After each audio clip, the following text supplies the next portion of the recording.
আসসালামু আলাইকুম ওয়া রাহমাতুল্লাহি ওয়া বারাকাতুহু ইন্নাল হামদালিল্লাহ ওয়াস সালাতু ওয়াস সালামু আলা রাসূলিল্লাহি ওয়া বা'দ।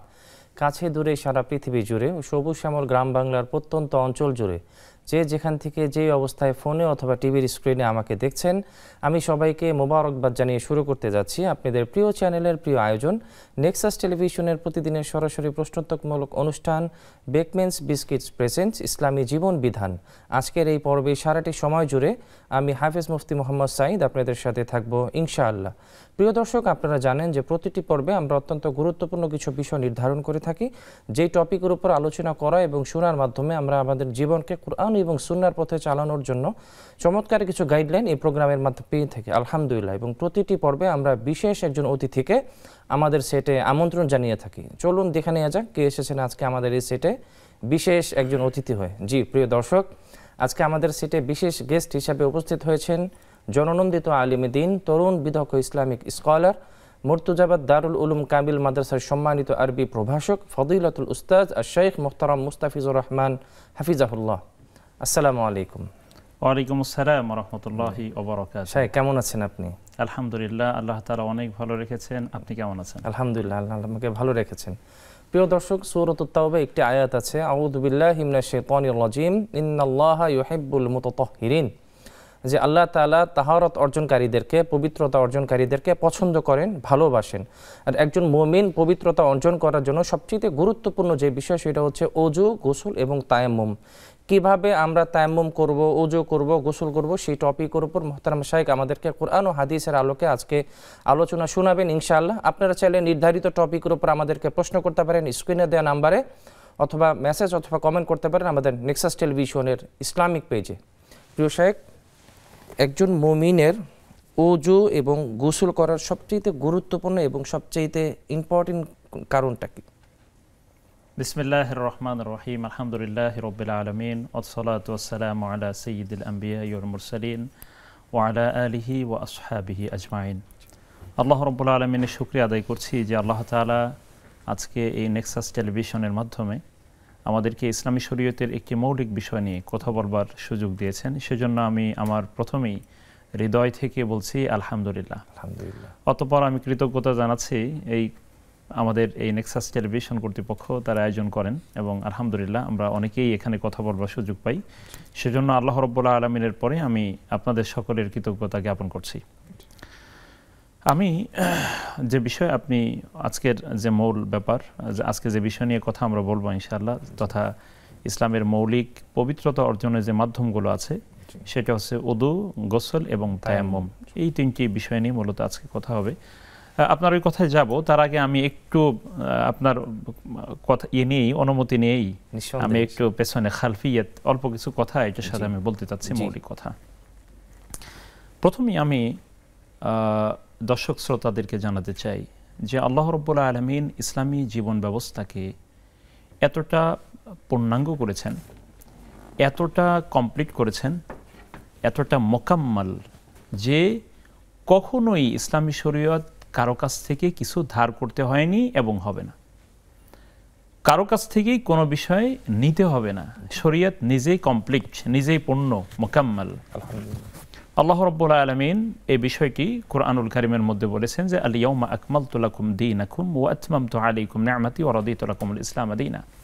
এই যে সূরাতুল মাইদা এর 3 নম্বর আয়াতের মাধ্যমে শরীয়তকে তিনি আল্লাহ তাআলা পূর্ণ করে দিয়েছেন এবং ইসলামেরকে দিন হিসেবে তিনি আমাদেরকে দিয়ে তিনি সন্তুষ্ট হয়েছেন।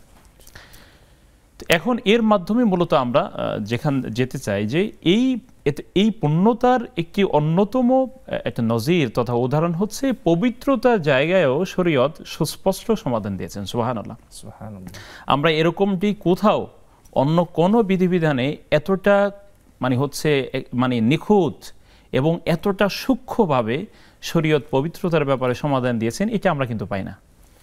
দেখুন, আল্লাহ রাব্বুল আলামিন মুমিনের জীবন তথা মানুষকে সব সময় পরিচ্ছন্ন রাখতে চান এবং পরিচ্ছন্ন থাকাটা কিন্তু মানুষের সহজাত প্রবৃত্তি। মানুষ সবসময় পবিত্রতা ভালোবাসে, মানুষ একটু ভালো থাকতে চায়, মানুষ একটু খুব স্মার্ট থাকতে চায়, ভালো থাকতে চায়, সুন্দর থাকতে চায়, পরিচ্ছন্ন থাকতে চায়, পরিপাটি থাকতে চায়। এই পরিচ্ছন্ন এবং পরিপাটি থাকবার জন্য শরীয়ত মানুষের জন্য সুন্দর বিধান দিয়েছেন এবং এগুলোর বিধানগুলো এতটাই নিখুঁত যে এগুলো যদি কোনো ব্যক্তি পালন করেন, এই পবিত্রতার বিষয়গুলো যদি তার জীবনে আবশ্যকীয় করে তিনি নেন, একদিকে যেমন তার শারীরিক পবিত্রতার জায়গাটাও পরিশুদ্ধ তিনি সম্পন্ন করতে পারবেন, উদ্দেশ্য সফল হবে, একই সাথে তার মানসিক পবিত্রতা আল্লাহ রাব্বুল আলামিন একই সাথে এই তহারাতের মাধ্যমে কমপ্লিট করে দেবেন। সুবহানাল্লাহ।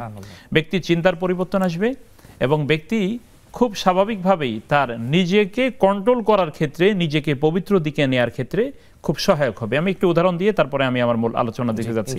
আল্লাহ নবী সাল্লাল্লাহু আলাইহি ওয়াসাল্লাম বললেন, যখন তোমাদের কোনো ব্যক্তির রাগ হয়, রাগ আসে, রাগ তো শয়তান থেকে আসে।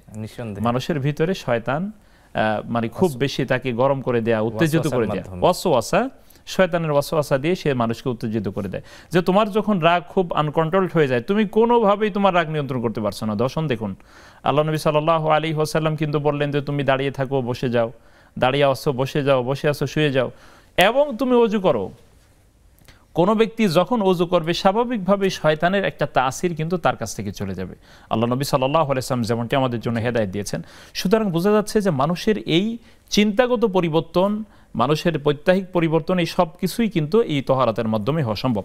আচ্ছা, তারপরে দেখুন, যেমনটি আমরা বললাম যে এই দুনিয়াতে ইসলাম আসবার আগে যে পাদ্রীরা ছিলেন, আজকের যুগে অনেকে কিন্তু আধুনিক হতে চান, আধুনিক হতে চেয়ে তারা গোসল করতে চান না, পবিত্র হতে চান না, পরিশুদ্ধ হতে চান না, পরিচ্ছন্নতাকে তারা এই পোশাক, দেখা যাচ্ছে যে মাসের পর মাসতে সে একটা প্যান্ট পরে আছে, একটা পোশাক পরেছে, তার পবিত্র করার কোনো খবর নেই। তো কিন্তু দেখুন ইসলামী শরীয়ত কি বলে, এই পাদ্রী তথা খ্রিস্টান পাদ্রীরা যে অভ্যাস, বদ অভ্যাস তারা মানুষের উপরে চাপিয়ে দিয়েছিল যে ওয়ায়াদউ আনহুম ইসরাহুম ওয়াল আগলাল আল্লাতী কানাত আলাইহিম। আল্লাহ রাব্বুল আলামিন বলেছেন ইসলাম এসেছে যে সমস্ত অবান্তর, ওয়াজাসিত এবং মানুষের জন্য কষ্টকর যে সমস্ত বিষয়গুলো, যেগুলো মানুষের তবিয়ত, স্বভাব, প্রকৃতির সাথে যায় না, নেচারের সাথে যায় না, এমন বিষয়গুলো মানুষের উপর চাপিয়ে দেওয়ার চেষ্টা করেছিল। কিন্তু ইসলাম এসে বলো না, এগুলো সব বাদ, তোমরা পবিত্র হও, পরিচ্ছন্ন থাকো। এবং এই পরিচ্ছন্নতার বিধান আল্লাহ রাব্বুল আলামিন দিলেন। এটা কি আরবিতে বলা হয় তহারাত। তহারাত শব্দের অর্থ হলো পবিত্রতা অর্জন, পবিত্রতা, পরিচ্ছন্ন থাকা। এই পবিত্রতা মৌলিকভাবে আমরা এর প্রকারগুলো নিয়ে কথা বলবো সামনে, যেগুলো আজকের টপিক। তো এই পবিত্রতা অর্থাৎ আমাদের দুইভাবে আমরা পবিত্রতাকে বিশ্লেষণ করতে পারি। একটা হচ্ছে তহারা মা'নাউইয়া, আর একটা হচ্ছে তহারা আল হিসিয়া। তথা একটি হচ্ছে অর্থগত দিক থেকে পবিত্রতা, তথা একটু গভীর, আর একটা হচ্ছে যেটা ভাসমান। আচ্ছা, তহারা যেটা মা'নাউইয়া সেটা কি? সেটা হচ্ছে মানুষের মন, মগজ, দৃষ্টিভঙ্গি, চিন্তা চেতনার পরিচ্ছন্নতা। আল্লাহ রাব্বুল আলামিন গুরুত্বপূর্ণ বিষয়, এটি সবচেয়ে গুরুত্বপূর্ণ। কেন? কারণ হচ্ছে মানুষের ভিতরে শিরকের পঙ্কিলতা, মানুষের ভিতরে কুধারণা, মানে অন্ধবিশ্বাস, এবং মানুষের ভিতরে এই সমস্ত অলীক যে ধারণাগুলো আছে, এই অলীক ধারণা থেকে মানুষের মন মস্তিষ্ককে পবিত্র রাখা, এটা তহারা মা'নাউইয়া। কিন্তু এটা খুবই গুরুত্বপূর্ণ। ইমানকে যদি আমাদের রাখতে হয়, তাহলে মাথা থেকে আগে ইমানের বিপরীত যে বিষয়গুলো আছে সেগুলো থেকে মাথাকে সাফ করতে হবে, দৃষ্টিভঙ্গিকে পরিষ্কার করতে হবে, পরিশুদ্ধ করতে হবে। এটা হচ্ছে তহারা মা'নাউইয়া। খুব, এটা তহারাতুল কলব বলে, মনের পরিচ্ছন্নতা। এই যে আমরা একে অপরকে বলি না যে তোর দিলটা কিন্তু সরল না, তোর মনটা কিন্তু পরিষ্কার না, অযথা মনের মধ্যে তোমার ভেজাল। এই যে এই কথা কেন বলে, মানে হচ্ছে বোঝা যাচ্ছে তার ভিতরে একটু ঝামেলা হচ্ছে। এই কারণে আল্লাহ নবী সাল্লাল্লাহু আলাইহি ওয়াসাল্লাম বলেছেন, আলা ইন্না ফিল জাসাদি মুদগা ইযা সালাহাত সালাহাল জাসাদু কুল্লু ওয়া ইযা ফাসাদাত ফাসাদাল জাসাদু কুল্লু আলা ওয়াহিল কলব। আও কামা ক্বালা আলাইহি সাল্লাতু ওয়াসসালাম, যে নবী সাল্লাল্লাহু আলাইহি ওয়াসাল্লাম যেমনটা বললেন যে শরীরের মধ্যে একটি গোশতের টুকরা আছে, এটি যদি ভালো হয় তাহলে গোটা শরীর ভালো হয়ে যায়, আর এটি যখন অসুস্থ হয়ে যায় তাহলে গোটা শরীর অসুস্থ হয়ে পড়ে। এবং সেটা হচ্ছে কলব, মানে হৃদয়, মন, মনন, চিন্তা, দৃষ্টিভঙ্গি, মানুষের যে অনুভূতি, ফিলিংস যেখান থেকে আসে, এইগুলো, এটা হচ্ছে তহারা মা'নাউইয়া, তথা এটা অর্থগত পবিত্রতা। আর একটা হিসিয়া যেটা আমরা বলি, তথা শারীরিক পবিত্রতা। এই শারীরিক পবিত্রতা এটা হচ্ছে বাহ্যিক পবিত্রতা। আমরা প্রথমেই আমাদের চিন্তা চেতনাকে ঈমান দিয়ে, মানে কুফরি শিরকের অপবিত্রতা থেকে আমার ব্রেনকে পরিষ্কার করে ফেললাম, এবার ঈমান দিয়ে সেই জায়গাটাকে পূর্ণ করলাম। এখন আসলো আমার চিন্তার পরিবর্তন হওয়ার পরে এবার আমার বাহ্যিক পবিত্রতা আমার দরকার। চিন্তার পবিত্র হয়ে গেল, পবিত্রতা হয়ে গেল, এখন আমার বাহ্যিক দিকের পবিত্রতা এবার আমি। খুব চমৎকার করে আমরা আপনার আলোচনা শুনছিলাম। একটি ফোন কলের পর আবার আপনার কাছে ফিরে আসবেন ইনশাআল্লাহ। একজন দর্শক আছেন আমাদের সাথে। আসসালামু আলাইকুম। ওয়ালাইকুম সালাম ওয়া রাহমাতুল্লাহি ওয়া বারাকাতুহু। জি বোন, আশা করি আপনি ভালো আছেন। আলহামদুলিল্লাহ আমরা ভালো আছি। আপনার প্রশ্নটি করবেন। আমার প্রশ্ন দুইটা। আমার প্রথম প্রশ্ন হচ্ছে যে মানে রাত 12টার পরে তারাবি নামাজ পড়া যাবে কিনা? জি, প্রথম প্রশ্ন। আর দ্বিতীয় প্রশ্ন হচ্ছে যে আমি এখন একটা কোরআন খতম করতেছি, এখন শ্রাবণ মাসের মধ্যে এই খতম দেওয়া আমার পক্ষে সম্ভব হবে না। এখন এই খতমটা রেখে আমি দ্বিতীয় মানে রমজান মাসের মধ্যে আরেকটা খতম ধরতে পারবো কিনা, মানে এটা শাওয়াল মাসের রমজান মাস পরে দেবো আর কি, বুঝতেছেন তো আমার জি জি, আমি প্রশ্ন বুঝতে পেরেছি বোন, অনেক ধন্যবাদ আপনাকে প্রশ্নটি করার জন্য। শেখ এক বোন আমাদেরকে খুব চমৎকার করে কিছু দুইটা প্রশ্ন করেছিলেন। ওনার প্রথম প্রশ্নটা হচ্ছে যে রাত 12টার পরে তারাবি নামাজ কি পড়া যাবে কিনা। আচ্ছা, প্রথম প্রশ্ন। জি, প্রথম প্রশ্নটা সালাতুত তারাবি, এটা হচ্ছে বিশ্রামের সালাত বলা হয়, বিরতি নিয়ে নিয়ে 2 রাকাত করে করে পড়তে হয় রমাদানের রাতে।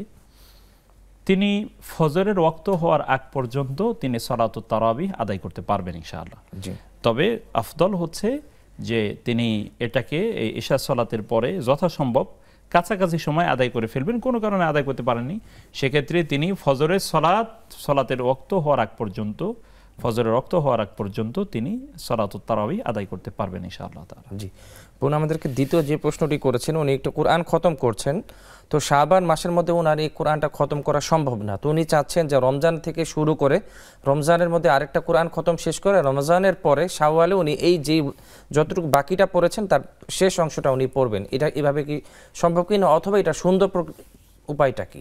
আচ্ছা, আল্লাহ রাব্বুল আলামিন তিনি বলেছেন যে ওয়ারাত্তিলিল কোরআনা তারতিলা, এবং আল্লাহ তাআলা বলেছেন অতলু মা উহিয়া ইলাইকা মিন কিতাবি রাব্বিক, যে তোমার উপরে যে ওহী করা হয়েছে যে কিতাব সেটা তুমি তেলাওয়াত করো, কোরআনকে তারতিল সহকারে পড়ো। এবং আল্লাহ রাব্বুল আলামিন কোরআন তেলাওয়াতকে গুরুত্বের সাথে বিবেচনা করেছেন, এবং সমস্ত ইবাদতের মধ্যে, নফল ইবাদতগুলোর মধ্যে উত্তম হিসেবে এই কোরআন তেলাওয়াতটাকে বিবেচিত করা হয়েছে ইসলামী শরীয়তে। আফদালুল ইবাদা তেলাওয়াতুল কোরআন, যে ইবাদতগুলোর মধ্যে উত্তম হচ্ছে কোরআন তেলাওয়াত। সুতরাং উনি যদি এখন যেহেতু শাবান মাস, শাবানে উনি খতম শুরু করেছেন, এটা যদি যে অংশটা বাকি আছে সেটা শাওয়ালে উনি করতে চান রমাদানের পরে, কোনো অসুবিধা নেই। কিন্তু উনি যদি এই খতমের ধারাবাহিকতায় রমজানে আবার চালাতে থাকেন, আবার রমজানে যেখানে শেষ হয়ে গেল আবার শুরু থেকে আবার শুরু করতে পারেন, তাতেই কোনো অসুবিধা নেই, কোনো সমস্যা নেই। এক্ষেত্রে শরীয়তে প্রশস্ততা দেওয়া হয়েছে, অবকাশ দেওয়া হয়েছে। আল্লাহ তাআলা তৌফিক দান করুন। আমিন। প্রিয় বোন, আশা করি আপনি আপনার উত্তরটি পেয়েছেন আলহামদুলিল্লাহ। একজন দর্শক আমাদের সাথে ফোনে আছেন। আসসালামু আলাইকুম। ওয়ালাইকুম আসসালাম। জি ভাইজান, আশা করি ভালো আছেন, আপনার প্রশ্নটি করবেন ইনশাআল্লাহ। উস্তাদ বসে আছেন, উনি একটা উত্তর দিবেন। জি, আমার প্রশ্ন হচ্ছে মুনাজাতে মকবুল 7টা পাঠ। জি, 7টা পাঠ, একটা পাঠ যদি হঠাৎ একদিন মিস যায়, জি মিস যায় পরের দিন পরিচয় পিকআপ করা যাবে কিনা? জি জি ভাই, আপনার দ্বিতীয় প্রশ্নটি করবেন ভাইজান। হ্যাঁ, জি, আরেকজন আছেন আমাদের সাথে। আসসালামু আলাইকুম। ওয়ালাইকুম আসসালাম। জি হুজুর, ওই এখন এই 2 বছর ধরে শুনতেছি যে রোজার ইফতারের দোয়া আর হচ্ছে রোজার রাখার যে নেওয়াটা, এটা হয় নাকি করা যাবে না, করব কি করব না সেটা, আর হচ্ছে ওই ওই তারাবি নামাজের যে ওই দোয়াটা, ওই সুবহানাজিল মুলকে, ওটা পড়বো কি পড়বো না, এটা হচ্ছে আমার প্রথম প্রশ্ন। আর দ্বিতীয় প্রশ্ন হচ্ছে এই মাগরিবার ফরজে যে ওজিফাগুলো করি তার ভিতর কবরের সজদাটা 3 বার করে পড়ি, তো এটা কি ঠিক আছে কিনা আর পড়বো কিনা যদি ঠিক না থাকে। আর হচ্ছে ওই আল্লাহুম্মা আযিরনি মিনান নার, এটা তো 7 বার পড়ি। এই প্রশ্নটা আমি আগে করেছিলাম, তা বুঝতে পারিনি ভালো করে। আর যে আল্লাহুম্মা ইন্না নাসআলুকাল জান্নাতুল ফিরদাউস, আর কি আর কি জান্নাত, এইটা পড়বো কিনা আর পড়লে কয়বার পড়বো, এই হচ্ছে প্রশ্ন। জি জি, চমৎকার করে একটু প্রশ্ন করেছেন বোন, আপনি কয়েকটি প্রশ্ন করেছেন। প্রিয় দর্শক, খুব চমৎকার করে আমরা আলোচনা শুনছিলাম। আলোচনা শুনতে শুনতে সময় হয়ে গেলে একটি বিরতিতে যাবার, ফিরছি ইনশাআল্লাহ কিছুক্ষণ পরেই, ততক্ষণ আমাদের সাথেই থাকুন।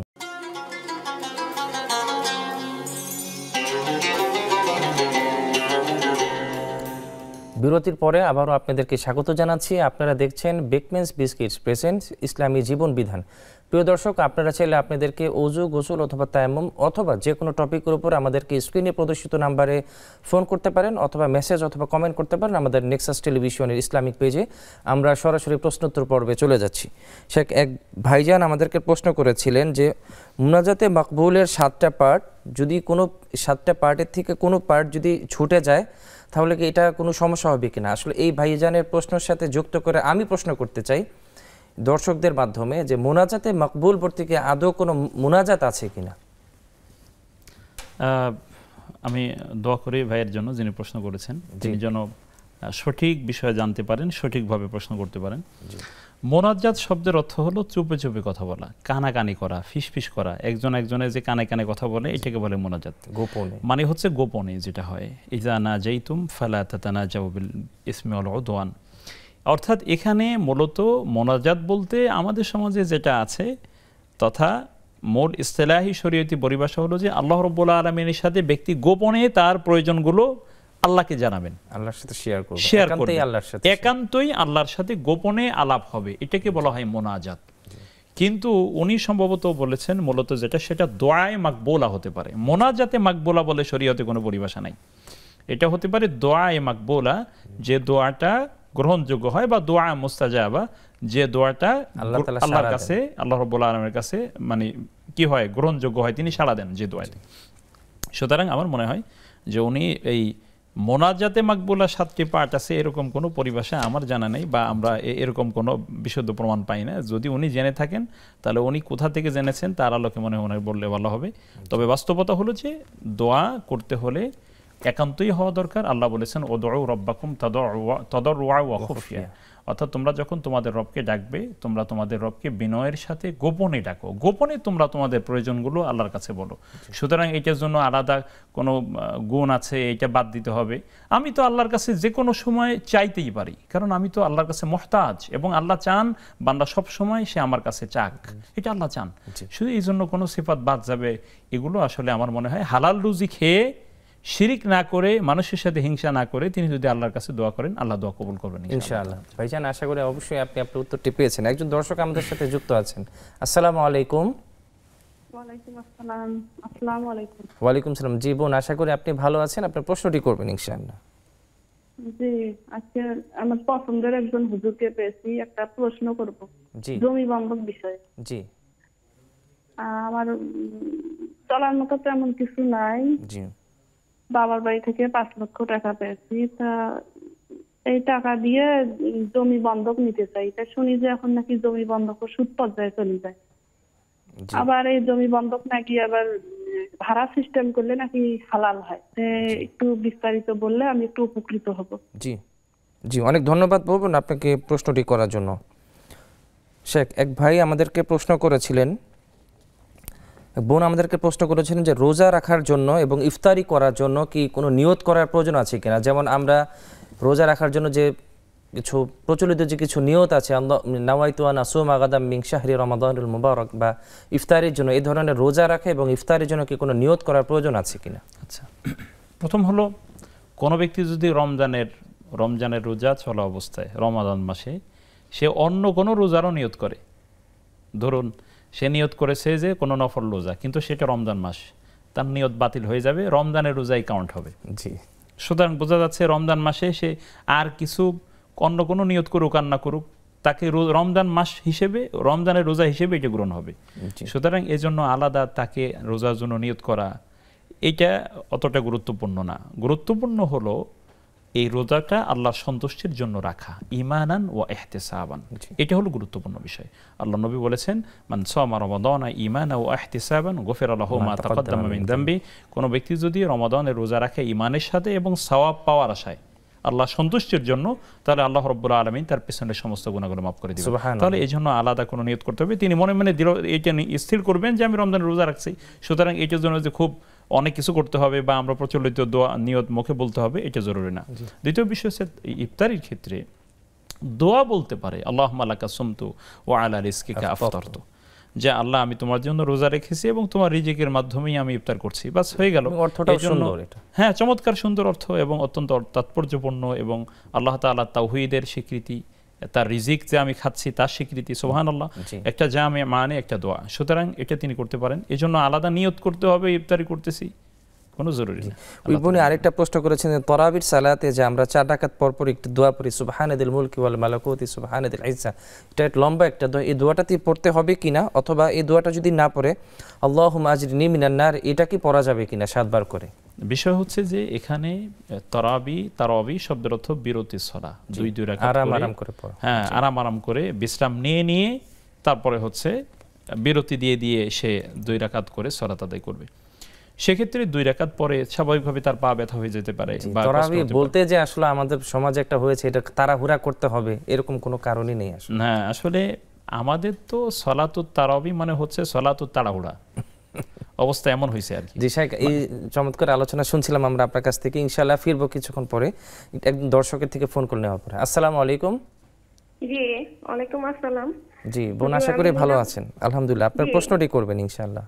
জি হুজুর, হচ্ছে বলতে চাচ্ছি যে সালাতে ফরজ নামাজের পরে সালাম ফিরানোর পরে যে আমি আস্তাগফিরুল্লাহ 3 বার পড়ি, তারপরে আল্লাহু আকবার বলি। তো আমার একটা কাজিন সিস্টার আছে, সে আবার তালিম করে, তো বলছে কি যে হচ্ছে আল্লাহু আকবার নাকি আগে বলতে হয়, আসলে কোনটা সঠিক এটা একটু বলবেন। আর একটা দ্বিতীয় নম্বর প্রশ্ন হচ্ছে হুজুর, মানে আবু তোহা মানে সূরা তোহা আছে না, সূরা তোহার যে আয়াতটা আছে ওয়াল কয়তু আলাইকা মাহাব্বাতাম মিন্নি, এই দোয়াটা স্বামী স্ত্রীর মহব্বত বাড়ানোর দোয়া শুনেছি দেখেছি, কিন্তু একজন আমাকে বলেছে এই দোয়াটা পড়ে পানিতে ফু দিলে স্বামীকে খাওয়ালে নাকি স্বামীর মহব্বত স্ত্রীর প্রতি বাড়ে, আসলে এই কথাগুলো সঠিক কিনা। আর 3 নম্বর প্রশ্ন করবো হুজুর, করতে পারবো? জি বলেন বোন। জি, আমরা মেয়েরা যারা নামাজ আদায় করি সালাতের সময় সিজদায় গিয়ে আমি তো হাতটা জড়সড় করে রাখি, তো কাজিন সিস্টার তালিমে নাকি শুনেছে হাতটা নাকি উঁচু করতে হয়, মানে আমাদের ডানার দিকে হাত উঁচু করে সিজদা দিতে হয়, আসলে কোনটা সঠিক নিয়ম আমাকে বলবেন? জি, অনেক ধন্যবাদ বোন আপনাকে প্রশ্নটি করার জন্য। শেখ, এক বোন আমাদেরকে প্রশ্ন করেছিলেন, উনি তার বাবার বাড়ি থেকে 5 লক্ষ টাকা পেয়েছেন এবং সেই টাকাটা দিয়ে উনি একটি জমি বন্ধক রাখতে চাচ্ছেন। আবার উনি এটাও শুনেছেন যে আসলে জমি বন্ধক রাখাটা এটা শরিয়া সম্মত নয়, সেখানে তো সুদের পর্যায়ে কিছু বিষয় আছে।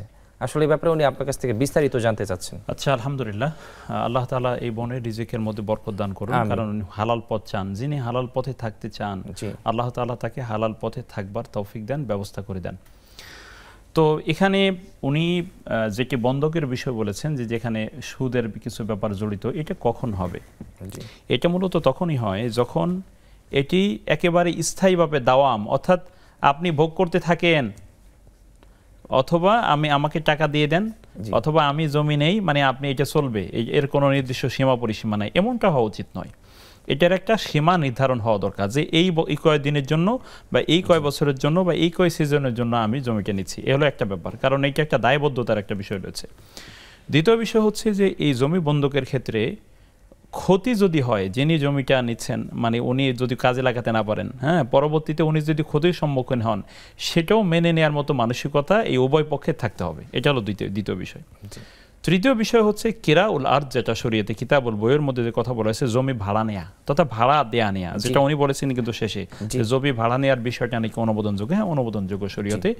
সেক্ষেত্রে আমরা যেমন বাসা ভাড়া দেই, হ্যাঁ, সেক্ষেত্রে জমি কিরাউল আরদ এটা অনুমোদনযোগ্য। তবে এখানে সবচেয়ে বড় যে দিক ইসলাম দেখতে বলেছে সেটা হচ্ছে যে মানবিকতা যেন হারিয়ে না যায়, এটা হলো বিষয়। দুইজনের জন্য এই আলবাইয়া তথা টোটাল বেচা কিনাটা হচ্ছে শরীয়তের দৃষ্টিভঙ্গিকে সামনে রেখে উভয়ের সম্মতি, উভয় যেন একজনের উপরে যেন জুলুম হয়ে না যায়। আর সেক্ষেত্রে জমি যদি উভয়ে যেন জমিটা যখন রিটার্ন দেওয়া হবে, রিটার্ন পাবে, টাকা যখন দেওয়া হবে, তখন কোনো কারণে যদি কোনো ধরনের হয়ে গেছে যে এখানে কিছুটা ক্ষতি হয়ে গেছে, তখন তিনি যেন কিছু কম নেওয়ার মানসিকতা থাকে, যে না ঠিক আছে আপনি তাহলে কিছু কম দেন, কারণ আমার কিছু ক্ষতি হয়েছে। এটা যদি হয় তাহলে ইনশাআল্লাহ আপনি উত্তরটি পেয়েছেন। আলহামদুলিল্লাহ, একজন দর্শক আমাদের সাথে আছেন। আসসালামু আলাইকুম। ওয়ালাইকুম আসসালাম। জি বোন, আপনার প্রশ্নটি করবেন ইনশাআল্লাহ। জি, আমার বাচ্চাও অসুস্থ হয়। জি, সবাই বললেন কি জানের সদকা দিলে মুসিবত দূর করে। জি, ও যদি অসুস্থ হবে তো অবস্থায় সদকা দেওয়া যায়, মানে সদকা। সেকেন্ড প্রশ্ন, আমার 1 বছর ধরে 13 দিন থাকে, তো 10 দিন পর কি নামাজ কি 10 দিন পার দিন থেকে 11তম শুরু করব, এটা দেন জি 5টা নামাজ শুরু করি। আসসালামু আলাইকুম। জি ওয়ালাইকুম সালাম। প্রিয় দর্শক, আলোচনা শুনতে শুনতে সময় হয়ে গেলে একটু বিরতিতে যাবার, ফিরছি ইনশাআল্লাহ কিছুক্ষণ পরেই, ততক্ষণ আমাদের সাথেই থাকুন।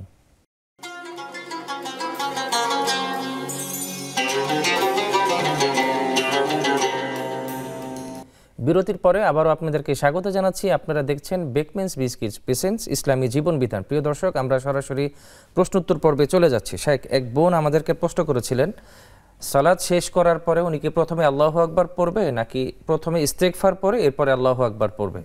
আল্লাহু আকবার বলে পরে আস্তাগফিরুল্লাহ 3 বার বলবেন। মূলত আস্তাগফিরুল্লাহ 3 বার বলাটা হলো বেশি আসাহ, বেশি বিশুদ্ধতম।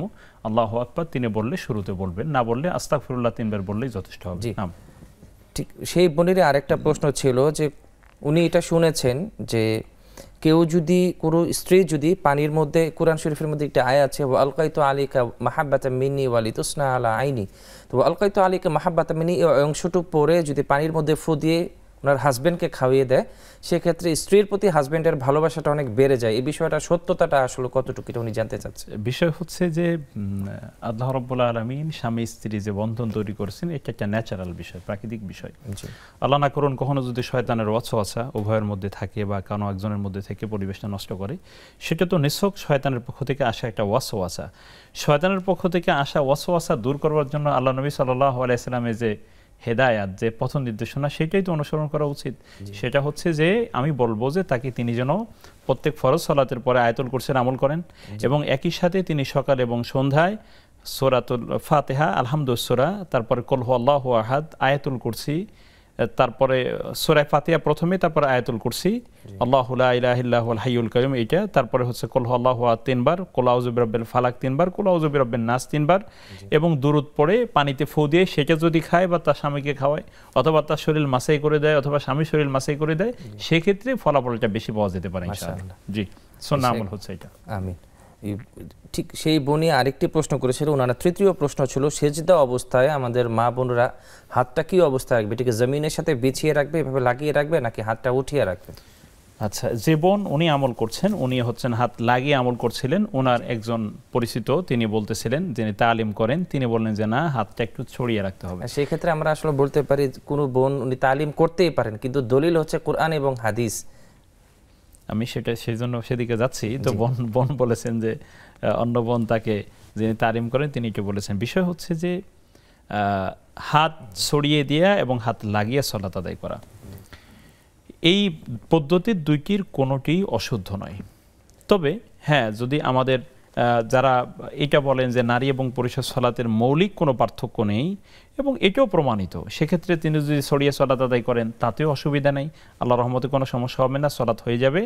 আর তিনি যদি একটু খুবই জড়সড় না হয়, একটু স্বাভাবিকভাবে তিনি যদি সালাত আদায় করেন তাতেও ইনশাআল্লাহ সালাত হয়ে যাবে। শরীয়তটাকে আমরা কঠিন করে না নেই।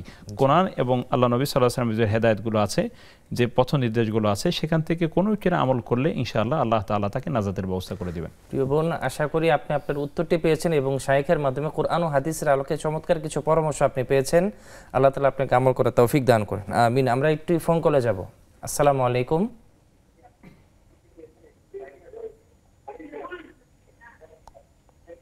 আসসালামু আলাইকুম, আপনি কি শুনতে পাচ্ছেন? ওয়ালাইকুম আসসালাম। জি ওয়ালাইকুম আসসালাম। জি বোন, আশা করি ভালো আছেন। আপনার প্রশ্নটি করবেন। জি, আমি প্রশ্নটা হুজুর আমি জানি যে জি শুনতে পাচ্ছি। জি, প্রশ্নটি করবেন বোন। জি হুজুর, আমি শুনলাম, প্রশ্নটা বলতেছি, আমি শুনলাম যে 15 মানে 20 তারিখের পরে নাকি রোজা রাখা যায় না। তো আমি যে আজকে রোজা রাখছি, আমার কি কোনো অসুবিধা হইব? জি জি বোন, জি অনেক ধন্যবাদ বোন আপনাকে প্রশ্নটি করার জন্য। সেকে এক বোন আমাদেরকে প্রশ্ন করেছিলেন যে ওনার বাচ্চা অসুস্থ, আমরা এই প্রোগ্রামের মাধ্যমে দোয়া করি আল্লাহ তাআলা ওনার বাচ্চাকে পরিপূর্ণভাবে সুস্থতা দান করেন। অনেকে আসলে ওনাকে পরামর্শ দিয়েছেন যদি জানের সদকা দেওয়ার জন্য, সদকা দিলে আল্লাহ তাআলার ক্রোধ কমে যাবে এবং সেই অনুযায়ী বাচ্চাটার সুস্থতা হবে। এই ব্যাপারে উনি বিস্তারিত জানতে চাচ্ছিলেন। আচ্ছা, আল্লাহ তাআলা এই বাচ্চাটাকে পরিপূর্ণ শিফা দান করুন, দোয়া করছি আমরা প্রথমে। দ্বিতীয় বিষয় হচ্ছে, আমি প্রথমে বলবো যে বাচ্চা সুস্থ করবার জন্য ওনাকে সুন্নাহ পদ্ধতিতে এগিয়ে গেলে ভালো হয়। আমি সেক্ষেত্রে প্রথমে বলবো এই বাচ্চার আকিকা যদি না হয়, আল্লাহ রাব্বুল আলামিন যদি তাকে সামর্থ্য দেন, যে সামর্থ্য এখন তার আছে, আকিকা হয়নি, এখন তিনি সময়ের সওয়াবটা পাবেন না কিন্তু আকিকার সওয়াব পাবেন, আমি তাকে প্রথম বলবো এই ছেলের জন্য 2টি বকরি বা খাসি যেটা আমরা বলি এটা তিনি আকিকা দিয়ে দিবেন, অর্থ যদি থাকে। এটা তার প্রথম কাজ, 1 নাম্বার। দ্বিতীয় কারণ হচ্ছে সদাকার এই আকিকার মাধ্যমে বাচ্চার বিপদ চলে যেতে পারে, এটা প্রথম ব্যাপার। দ্বিতীয় বিষয় হচ্ছে সদাকা, সাধারণ সদাকা।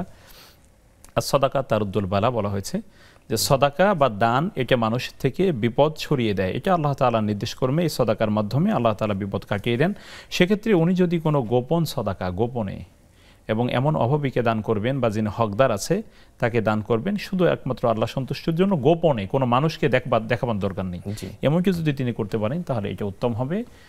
আর এই 2টি কাজ যদি উনি চেষ্টা করেন করবার জন্য, আল্লাহ তাআলা আশা করছি বাচ্চাকে পরিপূর্ণ শিফা দান করবেন, সুস্থ করে দিবেন, কল্যাণের ফয়সালা করবেন ইনশাআল্লাহ। আমিন। শেখ, আমরা আবার প্রশ্ন উত্তর ফিরবো একটু দর্শক ফোন করার পরে। একজন দর্শক আছেন আমাদের সাথে। আসসালামু আলাইকুম। ওয়ালাইকুম আসসালাম। জি বোন, আশা করি ভালো আছেন, আপনার প্রশ্নটি করবেন। আলহামদুলিল্লাহ ভাই, আমি জানতে চাচ্ছি যে আমার আব্বু আজকে 3-4 বছর আগে মারা গেছেন। জি। আমার আব্বু চাকরি করতে একটা স্কুলে, আমাদের আপাতত আয় করার মতো আর কেউ নেই, ওখান থেকে আমরা কিছু টাকা পয়সা আমার আম্মু পাইছে। এখন এই টাকা পয়সা আমাদের ইনকাম করার কোনো সোর্স নাই, তো এই জন্য ব্যাংকের মাধ্যমে কিছু রেখে সেখান থেকে একটা ইন্টারেস্ট নিয়ে যদি আমরা চলি, এটাতে আমাদের কোনো সুদ হবে কিনা? জি জি, অনেক ধন্যবাদ বোন আপনাকে প্রশ্নটি করার জন্য। শেখ, এক বোন আমাদেরকে প্রশ্ন করেছিলেন, ঠিক আমরা যখন এই প্রশ্নটি নিই তো ওনার লাইনে কিছু টেকনিক্যাল প্রবলেম হচ্ছিল, আমরা ধারণাই করে নিচ্ছি ওনার এই প্রশ্নটা এরকমই ছিল যে ওনার 13 দিন ওই বোনের পিরিয়ড থাকে আর কি, তো 10 দিন পর থেকে কি সেই বোন উনি নামাজ আদায় করতে পারবেন কিনা? এখন বিষয় হচ্ছে যে এটা নির্ভর করে ব্যক্তির শারীরিক অবস্থার আলোকে। ওনার যদি কন্টিনিউ এটাই হয়, যেটা বর্তমানে প্রত্যেক মাসেই বোনটা ঠিক এটাই যদি বলেন, তাহলে এইটাই ওনাকে অনুসরণ করা উচিত। তো এটি ওনার স্বাভাবিকতা, এটা কোনো মানে অস্বাভাবিকতা নয়। কিন্তু যদি এটা মাঝে মাঝে হয়, হঠাৎ এরকম হয়েছে কিন্তু কমনলি আরও কম হয়, তাহলে এটা মূলত উনি ওই যেটা 7 দিনের বা 10 দিনের যা আছে এই পর্যন্ত, এর বাহিরে হাদিসের যে বর্ণনা, এই 10 দিনের পরে যেটা হবে সেটা স্বাভাবিক ইস্তেহাজা হিসেবে গণ্য হবে, তখন তিনি সালাত আদায় করতে পারবেন। এই হাদিসের উপরে উনি আমল করতে পারবেন ইনশাআল্লাহ, অসুবিধা নেই। জি প্রিয় বোন, আশা করি আপনি আপনার উত্তরটি পেয়েছেন। এক বোন আমাদেরকে প্রশ্ন করেছিলেন, ওনার বাবা 3-4 বছর আছে ইন্তেকাল করেছেন, আমরা এই প্রোগ্রামের মাধ্যমে ওনার বাবার জন্য দোয়া করি আল্লাহ তাআলা ওই ভাইজানকে জান্নাতের উচ্চ মাকাম দান করেন, আল্লাহুম্মা আমিন। তো উনি 3-4 বছর আগে কিছু ইন্তেকাল করেছিলেন, কিছু টাকা উনি পেয়েছিলেন, যে থেকে হয়তো আমরা পেনশন বলে থাকি। তো ওনাদের পরিবারে আয় করার মতো আর কেউ নাই, তো এই যে টাকাটা এটাকে উনি ব্যাংকের মাধ্যমে যে ইন্টারেস্টটা উনি কি এটা গ্রহণ করতে পারবেন কিনা? যে আমি বোনকে বলবো যে আল্লাহ তাআলা ওনাকে যেন হালাল পন্থায় সচ্ছলতা দান করেন এবং হালাল পন্থায় যেন আল্লাহ তাআলা ওনাকে রিজিকে বরকত দান করেন। তো সেক্ষেত্রে উনি যদি ব্যাংকে রাখতেই চান বা অন্য কোনো পন্থা অবলম্বন করতে চান, তাহলে তিনি বৈধ পন্থা অবলম্বন করবেন। আমি মনে করি ইসলামিক ব্যাংক বা ইসলামিক ব্যাংকিং ব্যবস্থা যেখানে পূর্ণাঙ্গ শরিয়া বোর্ড আছে, সেক্ষেত্রে ইসলামিক ব্যাংক হতে পারে। এক্ষেত্রে এই ধরনের ব্যাংকেই তা রাখা উচিত, তাহলে এটি তার জন্য সহজ হবে এবং এটি উত্তম হবে। এখন অন্যরা হয়তো নানান বুদ্ধি দিতে পারে যে ইসলামিক ব্যাংক বা অন্য ব্যাংকে রাখা খুব বেশি পার্থক্য নেই, ইসলামিক ব্যাংক তো ঘুরে খায়, অন্য ব্যাংকগুলো আর কি সরাসরি খায়, জিনিস একটাই। এগুলো হচ্ছে পাগলামি কথাবার্তা, এগুলো কোনোভাবেই মানে গ্রহণযোগ্য কথা নয়। বরং এক্ষেত্রে আমি মনে করি যে উনি মানে যেহেতু আমাদের পূর্ণাঙ্গ ইসলামিক ব্যাংকিং ব্যবস্থাপনা এখন রাষ্ট্র পরিচালিত হচ্ছে না পূর্ণাঙ্গ ইসলামিক ব্যাংকিংয়ে, সেই হিসেবে যেটি বর্তমানে আছে সেটি অবলম্বন করতে হবে, কারণ এটি মন্দের ভালো হিসেবে এটি অবলম্বন করতে হবে। ইসলামিক ব্যাংকিং ব্যবস্থায় তিনি যদি রাখেন তাহলে ইনশাআল্লাহ এটা হালাল বলে গণ্য হবে। আল্লাহ তাআলা তৌফিক দান করুন। আমিন। আল্লাহু আ'লাম বিসসাওয়াব। তাহারত সম্পর্কে আমরা গুরুত্বপূর্ণ কিছু আলোচনা শুনছিলাম আপনার কাছ থেকে। জি আলহামদুলিল্লাহ, আমরা দর্শকের কাছ থেকে আমরা ফিরে এরপর আবার আলোচনা ফিরব ইনশাআল্লাহ। দর্শক আছে আমাদের সাথে। আসসালামু আলাইকুম। আসসালামু আলাইকুম। জি ওয়া আলাইকুম আসসালাম। বোন, আশা করি আপনি ভালো আছেন, আপনার প্রশ্নটি করবেন। জি হুজুর, আমি একটা প্রশ্ন করছিলাম একদিন, ওই প্রশ্নটা ভুল হয়েছিল আমার ছেলের নাম নিয়ে। ওই এটা হলো কি, যে আমি যে ছেলেটা পালছিলাম ওর নামটা আমার নামটা বসাইছি ওর জন্ম নিবন্ধনে, ওর সার্টিফিকেটে। জি হ্যাঁ, ওর মার নাম দিছিলাম না। এখন কি এটা আমার গুনাহ হবে কিনা? আমি ওই সেদিন প্রশ্নটা ভুল প্রশ্নটা আপনি বলছিলাম। যদি একটু আরেকবার করতেন, শায়েখ আছেন, উনি উত্তর দিবেন ইনশাআল্লাহ। আমার মানে জি, লাইনটি বিচ্ছিন্ন হয়ে গেছে। প্রিয় দর্শক, চমৎকার করে মোহতারাম শাইখের মাধ্যমে কোরআন ও হাদিসের আলোকে আমরা আলোচনা শুনছিলাম। আলোচনা শুনতে শুনতে সময় হয়ে গেল একটি বিরতিতে যাবার। ফিরছি ইনশাআল্লাহ কিছুক্ষণ পরেই, ততক্ষণ আমাদের সাথেই থাকুন।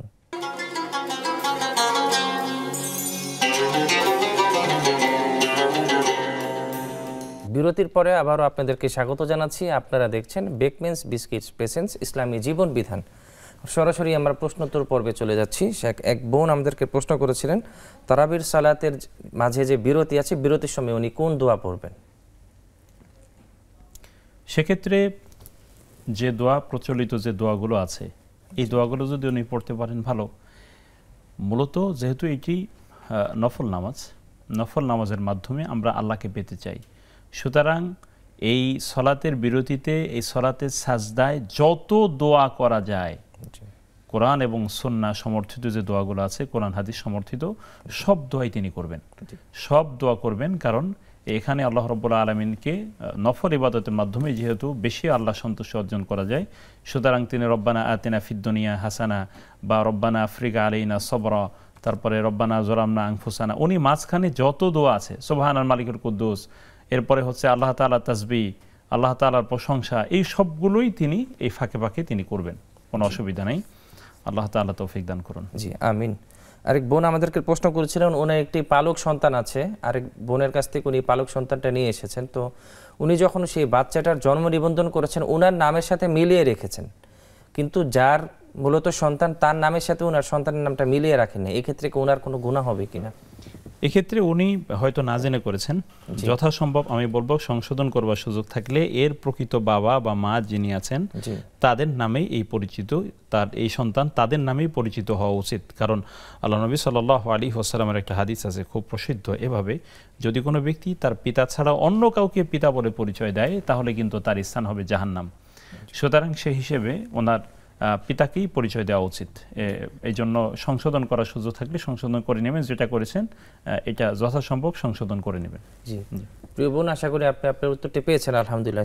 এক বোন আফিয়া দিল সিদ্দিকা, উনি আমাদেরকে প্রশ্ন করেছিলেন ফেসবুকে, আসসালামু আলাইকুম ভাইয়া, আমাকে একজন জিজ্ঞাসা করলেন যে তাহাজ্জুদের নামাজ বুড়া বয়সে পড়তে হয় এবং অন্ধকারে পড়তে হয়, এবং কদরের নামাজে সূরা ফাতিহা 3 বার, সূরা ইখলাস পড়তে হয়, এরকম বা এই ধরনের কোনো মতবাদ কি আদৌ আছে কিনা, এটা উনি জানতে চাচ্ছে আমাদের প্রোগ্রামে। ইবাদত করার মৌসুম হচ্ছে যৌবনকাল।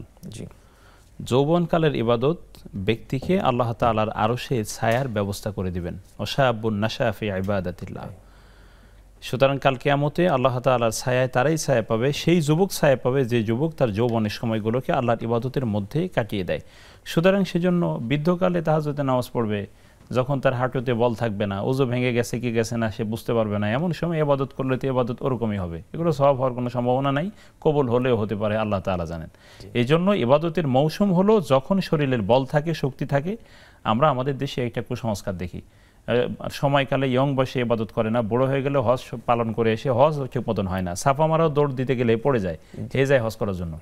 শুধু এইটা নয়, বরং শক্তি সামর্থ্য থাকা অবস্থায় যদি ইবাদত করে যদি জমা রাখা যায়, তাহলে অসুস্থ হয়ে গেলে, বৃদ্ধ হয়ে গেলে, তখন যদি করতে নাও পারি, আল্লাহ তাআলা তখন আমার এই যৌবনের ইবাদতের আলোকে তখন সওয়াব দিয়ে দিবেন ইনশাআল্লাহ। ওনার প্রশ্নের দ্বিতীয় অংশ যেটা ছিল, অন্ধকারে আদায় করতে হবে না, এমন কোনো কথা নেই। অন্ধকারে আদায় করতে হবে কে বলেছে? আর উনি যে বললেন কদরের সলাতে সূরা ফাতিহা নির্ধারিত কিছু সূরা দিয়ে কদরের রাতে নামাজ পড়তে হবে, এরকম কোনো বিধান নাই। তিনি সূরা ইখলাস যদি বারবার পড়েন, 3 বার সূরা ইখলাস বা কুল হুয়াল্লাহ সূরা পড়লে একবার কোরআন খতমের সওয়াব পাওয়া যায়, সেই হিসেবে তিনি পড়তে পারেন, কোনো অসুবিধা নেই। তাহারা সম্পর্কে খুব চমৎকার আলোচনা আপনার কাছ থেকে শুনছিলাম, সেই বিষয়ে আমাদেরকে যদি কিছু বলতেন। একেবারে সেই আমি দু একটা বিষয় বলতে চাই। তাহারাত পবিত্রতা অর্জনের জন্য শরীয়তে কয়েকটি মাধ্যমের কথা বলা হয়েছে। তার প্রথম হলো ওযু। এটা হচ্ছে গোসলের আবশ্যকতা না হওয়া অবস্থায়, স্বাভাবিক অবস্থায় আমরা ওযু করি। সেটা কি? 2 হাত ধৌত করা, মুখ ধৌত করা, 2 পায়ের গোড়ালি সহ ধৌত করা, এবং তার আগে আছে মাথা মাসে করা। এগুলো হচ্ছে ফরজ কাজ। আল্লাহ রাব্বুল আলামিন কোরআন এটি বর্ণনা করেছেন। গোসলের আবশ্যকতা না থাকা অবস্থায় ওযু করেই তিনি সালাত আদায় করতে পারেন, প্রথম ব্যাপার। দ্বিতীয় হচ্ছে তায়াম্মুম। গোসল তায়াম্মুম তখন হয় যখন ওজুর পানি পাওয়া না যায়, অথবা পানি আছে কিন্তু তার ব্যবহার করা নিষেধ, ডাক্তার থেকে নিষেধ করেছে, এমত অবস্থায় পবিত্র মাটি বা মাটি জাতীয় বস্তু দিয়ে তিনি তায়াম্মুম করবেন। সেক্ষেত্রে তায়াম্মুমের ক্ষেত্রে বিধান হচ্ছে মানে হাত মাটিতে লাগিয়ে একবার মুখ মাসে করে দিবেন, তারপরে আবার দ্বিতীয়বার তিনি হাত মাটিতে লাগাবেন বা মাটি জাতীয় বস্তুর উপরে লাগাবেন, হাতের আঙ্গুলের মাটি দিয়ে এভাবে ডান হাতের পিঠ আর এই হাতের মাঝখানে যে মালুগুলো আছে বা মাটি, সেগুলো দিয়ে এই হাত ঠিক বাম হাতটাও ঠিক একইভাবে তিনি তায়াম্মুম করবেন। তার আগে তায়াম্মুম নিয়ত করতে হবে, নিয়ত করা এবং দুই হাত এবং মুখ এবং দুই হাত মাসে করা, এতটুকু করলে তার তায়াম্মুমের বিধান হয়ে যাবে। তৃতীয় থাকে হলো গোসল। গোসলের ক্ষেত্রে কথা হলো যে গোসলের ক্ষেত্রে যে বিষয়টি সেটা হচ্ছে যে কোনো ব্যক্তি যদি গোসলের আবশ্যকতা হয়, কেমন অবস্থায় যে শরীরের এইটা অনেকগুলো বিষয় আছে, গোসল ফরজ অনেকগুলো কারণ আছে, সেক্ষেত্রে যদি তিনি মানে স্বপ্নদোষ হয় অথবা তিনি স্ত্রীর সাথে মিলিত হন, এই জাতীয় অনেক যে বিষয়গুলো রয়েছে, এই বিষয়গুলোর ক্ষেত্রে তিনি গোসলের আবশ্যকতাটাকে তিনি কি করবেন, গোসল করতে হবে, গোসল করে তাকে পবিত্র হতে হবে। তো এক্ষেত্রে এই যে তিনটি বিধান শরীয়তে দেওয়া হলো, প্রথম দেওয়া হয়েছে ওযুর বিধান, দ্বিতীয় হলো গোসল, তারপরে হচ্ছে তায়াম্মুম, বা আমরা এটা যদি এভাবেই করি। তো এখন এখানে খুব গুরুত্বপূর্ণ কতগুলো কথা আমাদের জেনে নিতে হবে। তার মধ্যে একটি হচ্ছে ওযু করার ক্ষেত্রে আমাদের ওযুর অঙ্গগুলো যেন সুন্দরভাবে ধৌত করা হয়। আমাদের অধিকাংশ মানুষের নামাজ তাকে পাপ থেকে বাঁচাতে পারে না, এর কারণ হলো তার ওযু হয় না, ঠিকমতো হয় না, ওযু ঠিক মতন হয় না, তার দেখা যাচ্ছে কোনো অঙ্গ বাদ রয়ে যাচ্ছে, বিশেষ করে শীতের দিনে, শীতের সময়গুলোতে। অথবা অনেক সময় দেখা যায় যে একজন ব্যক্তি এতটাই তাড়াহুড়া করেন জামাত ধরার জন্য, উনি কতটা অবুঝ হলে মানুষ বা আবেগী হলে এই কাজ করতে পারে যে উনি দ্রুত ওযু করে জামাত ধরবেন, অথচ ওনার এইটা দ্রুত করতে গিয়ে ওনার ওযু শুদ্ধ করে হচ্ছে না। তো ওযু আপনার না হলে তো আপনি নামাজ যা পড়লেন কিছুই হবে না। ওসমান রাদিয়াল্লাহু তাআলা আনহুর হাদিস হচ্ছে যে একদম আঙ্গুল পরিমাণ, নখ পরিমাণ জায়গা যদি তার কোথাও ওযুর সময় ধুইতে বাকি থাকে তাহলে তার ওযু পূর্ণ হবে না। এবং আবু হুরায়রা রাদিয়াল্লাহু তাআলা আনহুর একটা হাদিস আছে, আল্লাহ নবী সাল্লাল্লাহু আলাইহি ওয়াসাল্লাম থেকে তিনি বলেছেন যে উনি কিছু মানুষের পাশ দিয়ে গেলেন যারা ওযু করতেছিলেন, তখন তিনি বললেন, ইয়া মাশারাল মুসলিমিন, হে মুসলিমরা, তোমরা ওযুকে পূর্ণ করো। কারণ হলো রাসূলুল্লাহ সাল্লাল্লাহু আলাইহি ওয়াসাল্লাম বলেছেন, যারা ওযু করবার সময় তাদের পায়ের গোড়ালিগুলো ধৌত করা হয় না, পায়ের গোড়ালিগুলো মানে হচ্ছে ভিজে না, তাদের জন্য রয়েছে জাহান্নাম, ওয়াইলুল লিল আকাবি মিনান নার, নাউযুবিল্লাহ। তাহলে বোঝা গেল এটা খুবই গুরুত্বপূর্ণ যে ওযু করার ক্ষেত্রে এটা খেয়াল রাখা। দ্বিতীয় যে বিষয় সেটা আমরা বলবো যে কোনো ব্যক্তি যদি ওযুকে পূর্ণ করেন, তাহলে আল্লাহ নবী সাল্লাল্লাহু আলাইহি ওয়াসাল্লাম বলেছেন, তোমাদেরকে আমি এমন একটা ভালো কাজের কথা কি বলে দেব না, যে তোমরা যার মাধ্যমে আল্লাহ তাআলা তোমাদের গুনাহগুলোকে মাফ করে দিবেন, তোমাদের সম্মানকে বহুগুণ বৃদ্ধি করে দিবেন। সেটা হচ্ছে তোমরা ওযুকে পূর্ণ করো, ওযুকে পূর্ণ করো এবং এক নামাজ শেষে আরেক নামাজের জন্য তোমরা প্রস্তুত থাকো। খুবই গুরুত্বপূর্ণ কথা কিন্তু। সেজন্য বেলাল রাদিয়াল্লাহু তাআলা আনহুর যে আওয়াজ রাসূলুল্লাহ সাল্লাল্লাহু আলাইহি ওয়াসাল্লাম মেরাজের রাতে শুনেছিলেন, তিনি দুনিয়াতে আসবার পরে কিন্তু বেলাল রাদিয়াল্লাহু তাআলাকে জিজ্ঞাসা করেছিলেন যে এই মর্যাদাটা তুমি কিভাবে পেলে। বেলাল রাদিয়াল্লাহু তাআলা আনহু বলেছিলেন, আমি সবসময় ওযু অবস্থায় থাকি এবং ওযু যখন করি তখন কি করি, 2 রাকাত সালাত আদায় করে নিই, তাহিয়াতুল ওযু যেটাকে বলা হয়। এটি করবার কারণে আল্লাহ তাআলা তাকে এত সম্মান দিয়েছেন। এটা হলো তার ওযুর ক্ষেত্রে কথাগুলো গেল। দ্বিতীয় থাকে গোসলের বিষয়গুলো। গোসলের বিষয়ে আমাদের যে খেয়াল রাখা, বহু মুসলিম আছে, মুসলিম কিন্তু গোসলের ফরজ জানে না। সে নামাজ পড়ছে, গোসলের ফরজ জানে না। সে গোসল তার ফরজ হচ্ছে, তিনি জানে না কিভাবে গোসল করতে হবে। ইবাদত কবুল হওয়ার জন্য তো তহরাত শর্ত, তহরাত ছাড়া তো সালাত হবে না। সেক্ষেত্রে আমি বলবো গোসলের ক্ষেত্রে যে মানে 3 বার কুলি করা, গড়গড়ের সাথে কুলি করা, নাকে পানি দেয়া, এবং তিনি তার গোটা শরীর ধৌত করবেন 3 বার করে। এটি খুবই গুরুত্বের সাথে তিনি করবার চেষ্টা করবেন। এবং আমরা দোয়া করছি প্রত্যেক ভাইয়ের জন্য, এবং আমরা বলছি সামনে রমাদান মাস আসতেছেন, এই সমস্ত মৌলিক মাসাইলগুলো তিনি যেন জেনে নেন, জেনে আমল করেন। আল্লাহ তাআলা তাকে তৌফিক দান করুন। অনেক ধন্যবাদ আপনাকে শাইখ, আপনার শত ব্যস্ততাকে পিছনে ফেলে কোরআন ও হাদিসের আলোকে দালিলিক প্রমাণের মাধ্যমে আমাদেরকে আলোচনা শোনানোর জন্য আল্লাহ তাআলা আপনাকে উত্তম প্রতিদান দিয়ে ধন্য করেন। প্রিয় দর্শক, এতক্ষণ যারা আমাদের সাথে এই প্রোগ্রামটিতে যুক্ত ছিলেন, আল্লাহ তাআলা আপনাদের সবার এই সময়টাকে কবুল ফরমান। আগামীকালকে প্রোগ্রামটি দেখার আমন্ত্রণ জানিয়ে আজকের মতো আমি এখান থেকে বিদায় নিচ্ছি। আল্লাহ তাআলা আপনাদের সবাইকে সবসময় ভালো রাখেন, সুস্থ রাখেন, মৃত্যুর আগ পর্যন্ত কোরআন এবং সুন্নাহর পথে রাখেন। আল্লাহু ইউবারিকু ফি হায়াতিকুম ওয়া আসসালামু আলাইকুম ওয়া রাহমাতুল্লাহি ওয়া বারাকাতুহু।